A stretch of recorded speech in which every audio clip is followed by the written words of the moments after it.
I never thought I'd be the kind of person to snoop around behind my husband's back. But desperation makes you do things you never imagined. For months, Jake had been acting strange. Not cheating strange, but secretive in a way that gnawed at my insides. He'd disappear every Saturday afternoon, claiming he was helping his mother with yard work or fixing things around her house. But he'd come home without a speck of dirt on him, without the usual exhaustion that comes from manual labor, and with an expression I couldn't quite read. The worst part was that he'd started being vague about money. We'd always been transparent about our finances, but suddenly there were withdrawals I couldn't account for. And when I asked about them, he'd change the subject or say it was for his mom. When I suggested we visit her together, he'd make excuses. She's tired, she's not feeling well, she needs her space. It went on like this for 3 months, and with each passing week, my imagination conjured darker scenarios. Was he gambling? Did his mother have some terrible illness they were hiding from me? Was there another woman, and his mother was covering for him? Last Tuesday, I couldn't take it anymore. Jake left for work early, and I knew his mother, Patricia, would be at her weekly book club until at least 2 in the afternoon. She'd mentioned it at our last family dinner, back when things still felt normal. I had the spare key to her house. She'd given it to both of us years. Ego for emergencies. My hands were shaking as I drove across town, and I must have rehearsed a dozen excuses in case I got caught. I felt sick with guilt and anxiety, but I kept driving. Patricia lived in a modest ranch-style home in a quiet neighborhood, where everyone knew everyone else's business. I parked a block away, not wanting any nosy neighbors to recognize my car and mention it later. The walk to her front door felt like a mile, my heart hammering so hard I could hear it in my ears. I kept telling myself I'd just take a quick look around, see if there was any evidence of medical bills or financial trouble, anything to explain Jake's behavior. Then I'd leave, and no one would ever know. The key turned smoothly in the lock, and I stepped inside, immediately hit by the familiar scent of Patricia's lavender potpourri. The living room looked exactly as it always did. Her floral couch, the wall of family photos, her collection of ceramic birds on the mantel. Everything was neat and in its place. I felt like an intruder in this space, where I'd spent countless Sunday dinners, where Patricia had taught me her famous pot roast recipe, where we'd celebrated birthdays and holidays. I moved through the house slowly, checking the kitchen counters for prescription, bottles, or medical paperwork. Nothing. The small office she kept was tidy, with bills neatly organized in a desktop file holder. I felt increasingly foolish, like I was violating her privacy for no reason. Maybe Jake really was just helping her with ordinary things, and I was losing my mind over nothing. Then I noticed the basement door was slightly ajar, and I could see a light on downstairs. Patricia never used her basement much. It was mostly storage, boxes of old belongings and holiday decorations, but the light was on, which was unusual. My stomach knotted as I approached the door and pulled it open wider. The wooden steps creaked under my feet as I descended, and with each step, I became more aware of how wrong this felt, how much I was betraying everyone's trust. When I reached the bottom and turned the corner, I was left in shock. I literally stopped breathing for a moment, unable to process what I was seeing. The dingy, cluttered basement, I remembered, had been completely transformed into a beautiful, fully equipped art studio. The concrete floor had been covered with protective tarps and carpet remnants. Professional lighting hung from the ceiling. There were easels, canvases of all sizes, shelving units filled with paint supplies, brushes, and materials I couldn't even name. And covering nearly every available surface, the walls, the easels, leaning against furniture, were paintings, dozens and dozens of paintings. But here's what made my knees weak and brought tears instantly to my eyes. They were all painted by Patricia, and they were absolutely breathtaking. I moved closer, mesmerized, examining each piece. Vibrant landscapes that seemed to glow with light, abstract pieces that swirled with emotion and color, delicate still lifes that captured ordinary objects with such care they became extraordinary. There were portraits, too. I recognized Jake's face in several. Younger versions of him at different ages, painted from old photographs with such love and detail it made my chest ache. There was one of me, too, from our wedding day. That was so beautiful I had to cover my mouth to keep from sobbing. In all the years I'd known Patricia, nearly 8 years since Jake and I started dating. 6 years of marriage. I had never known she painted. She'd never mentioned it, never shown the slightest indication that she had this incredible talent hidden away. She was just Mom, the sweet woman who baked too, many cookies, and worried too, much about whether we were eating enough vegetables. I heard footsteps above me and panic seized me. I'd been so absorbed in the paintings that I'd lost track of time. The basement door creaked, and I froze, caught red-handed in a place I absolutely should not be. But instead of Patricia's voice, I heard Jake's. "Mom, I brought more canvases like you." He stopped mid-sentence as he reached the bottom of the stairs and saw me. His face went through about 5 different emotions in as many seconds. Shock, confusion, guilt, and then something like resignation. "Emma, what are you doing here?" "What am I doing here?" "Jake, what is all this? Why didn't you tell me your mother paints? Why has this been such a secret?" My voice came out higher than normal, shaky with emotion. He set down the package he'd been carrying and rubbed his face with both hands. "It's not my secret to tell. God, Mom is going to kill me." "And how did you break in?" "I have a key." "And you've been acting so weird for months, disappearing every weekend, being secretive about money. I don't even know what I thought, that you were in trouble, or she was sick, or something awful." I was crying now, overwhelmed by relief and confusion, and the strange beauty of this secret. Basement studio. Jake sat down on an old stool, looking defeated. "She made me promise not to tell anyone. Not you, not Dad, no one. 3 years ago, she took a community center art class on a whim, just to fill time after Dad retired and was driving her crazy being home all day. She discovered she loved it, that she was good at it. But she was terrified people would laugh at her, think she was being silly, a woman her age suddenly deciding she's an artist. But these are incredible, Jake. She's really talented."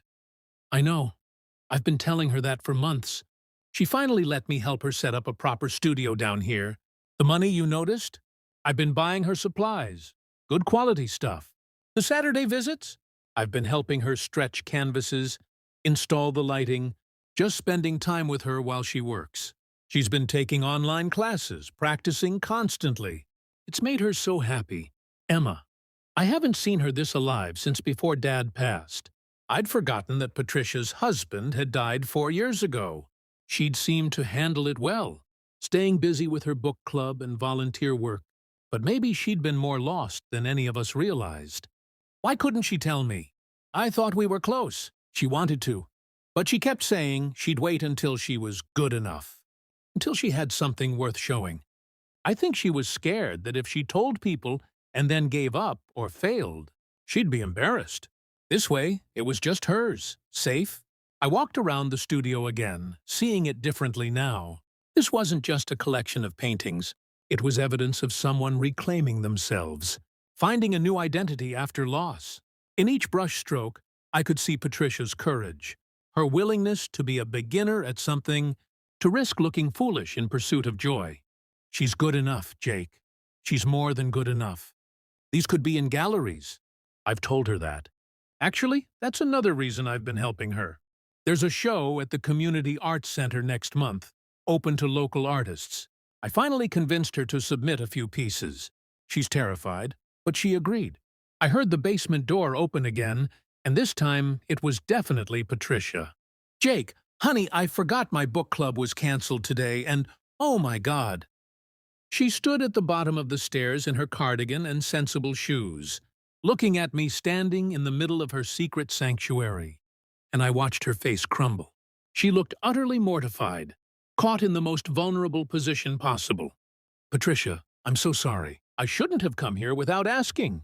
I was worried about Jake, and I let my anxiety get the better of me, and I violated your privacy. I'm so sorry." I was crying again, this apology feeling more important than any I'd ever given. She stood there silently for a long moment, then surprised me by starting to laugh. It was a slightly hysterical laugh, but genuine. "Well, I suppose the cat's out of the bag now, isn't it? God, I must look like such a fool. A 63-year-old woman playing around with paints like a child." No, I said firmly, walking over to her. You look like an artist. These are beautiful, Patricia. I had no idea you could do this. Why didn't you tell me? Her eyes filled with tears. Because I was scared, sweetheart. At my age, you're supposed to have everything figured out. You're supposed to already know who you are. Starting something new, being terrible at it at first, having dreams that might not work out. It felt foolish. What if I failed? What if people laughed? What if I wasn't any good? But you are good. You're really, really good. She shook her head, but I could see she wanted to believe me. I've been taking it seriously, working hard. It's given me something to wake up for. Something that's mine. After your father-in-law died, I felt like I'd lost myself along with him. We'd been married 40 years. I didn't know who Patricia was without him. This has helped me figure that out. Jake put his arm around his mother's shoulders. I've been trying to tell her she should have told everyone months ago. But she's stubborn. I wanted to wait until I had something to show at the Art Center exhibit. I thought I'd surprise everyone then if I didn't chicken out. Patricia looked around at her paintings, her expression a mixture of pride and vulnerability. Do you really think they're good, Emma? You're not just being kind? I grabbed her hand. Patricia, I'm not just being kind. This one of Jake? It captures something essential about him that I couldn't even put into words. But I recognize it immediately. And this landscape, I can almost feel the temperature of the air, the time of day. You have a gift. She squeezed my hand, tears running down her cheeks now. Thank you. That means more than you know. I'm sorry we kept this from you. I asked Jake to keep my secret, and he's been such a good son, helping me, encouraging me. I know it put him in an awkward position. I'm sorry I snooped, I said. I should have just talked to Jake, trusted him. Instead, I let my imagination run wild. What did you think was happening? Patricia asked, suddenly curious. I honestly didn't know. My mind went to some dark places. I thought maybe someone was sick, or there were financial problems, or... I trailed off, embarrassed. Jake laughed. She thought I might be having an affair, and you were covering for me. Jake, Patricia swatted his arm. Emma, I hope you know my son better than that. And I hope you know I'd never cover for such a thing. I do know that. I just got scared and stupid. I'm sorry to both of you. Patricia looked around her studio, then back at us. Well, since you're both here and the secret's out, want to see what I'm planning to submit to the show? We spent the next 2 hours in that basement, looking at paintings, hearing stories about what inspired each one, listening to Patricia talk about color theory and technique. With an enthusiasm I'd never heard from her before, she was transformed, animated in a way that made her seem younger. This was who she was becoming. Not just Jake's mom or someone's widow, but an artist with her own vision and voice. As we were leaving, Patricia hugged me tight. I'm glad you found out, even if it wasn't the way I planned. And Emma? Don't wait until you're my age to discover what makes you come alive. Do it now while you have time. Driving home with Jake, I felt lighter than I had in months. The secret was out, but it wasn't the dark secret I'd feared. It was a beautiful one. A story about courage and reinvention, and finding yourself when you thought it was too late. I really am sorry I didn't trust you, I said to Jake. I get it. I should have found a way to tell you something without betraying Mom's confidence. We'll figure out better communication. He reached over and squeezed my hand. But you have to come to her show next month. She's going to need all the support she can get. I wouldn't miss it for anything. And I didn't. When Patricia's paintings were displayed at the Community Art Center, surrounded by other local artists, I watched her stand nervously beside her work, accepting compliments from strangers who genuinely admired her talent. She sold 3 paintings that night, and someone from a small gallery asked if she'd be interested in a solo show. I learned something important that day in Patricia's basement. We're never too old to surprise ourselves, never too settled to discover new parts of who we are. And sometimes the secrets people keep aren't dangerous. They're just dreams. They're not quite ready to share with the world yet.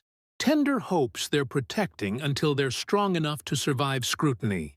Patricia is painting still, more boldly now, unafraid. And I try to remember her courage whenever I'm scared to try something new, whenever I worry about looking foolish or failing. Because if she could start over at 63, transforming a dusty basement into a studio and herself into an artist, then surely the rest of us can be brave too.